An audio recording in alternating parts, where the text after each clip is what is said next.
નમસ્કાર મિત્રો. આજે 10મી તારીખના રાતના 11 વાગે 10મી માર્ચ રાતના 11 વાગ્યે ભાજપ પાર્ટીના સુરત મહાનગરપાલિકાના ઉમેદવારોનું લિસ્ટ જાહેર થયું. એક તો તમે જુઓ કે છેલ્લી ઘડીએ રાત સુધી ઉમેદવારો નિર્ણય ન કરી શકવાની પરિસ્થિતિમાં ભાજપ પહોંચી છે. શું કામ? કેમ કે એક બાજુ જનતા પોતે જ રાહ જોઈને બેઠી છે કે હવે આવી જાઓ મેદાનમાં, પાડી દેવાના છે. એક બાજુ આમ આદમી પાર્ટી પણ પૂરી તાકાતથી સુરતની અંદર તૈયાર થઈ રહી છે. ત્યારે જનતાનો અને વિપક્ષનો આ ડર ખૂબ મજા આવે એવો છે.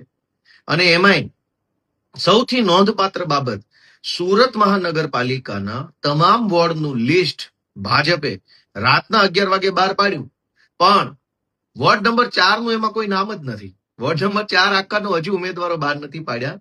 અને માહિતી એવી મળી રહી છે કે સીધા ટેલિફોન કરી અને સીધા એને ફોર્મ ભરવા મોકલી આપશે. કેમ? વોર્ડ નંબર 4 માં આમ આદમી પાર્ટીના ધુરંધર નેતા ભાઈ શ્રી મનોજભાઈ સોરઠિયા ઉમેદવારી કરી છે. મનોજભાઈ સોરઠિયા આમ આદમી પાર્ટીના 2012 થી જોડાયેલા સૌથી જૂના અને નિષ્ઠાવાન કાર્યકર્તા છે. અને આ વખતે આમ આદમી પાર્ટીએ નક્કી કર્યું કે વોર્ડ નંબર 4 માંથી મનોજભાઈ સોરઠિયાને ચૂંટણી લડાવી અને આમ આદમી પાર્ટીનું નેતૃત્વ સોંપવું છે.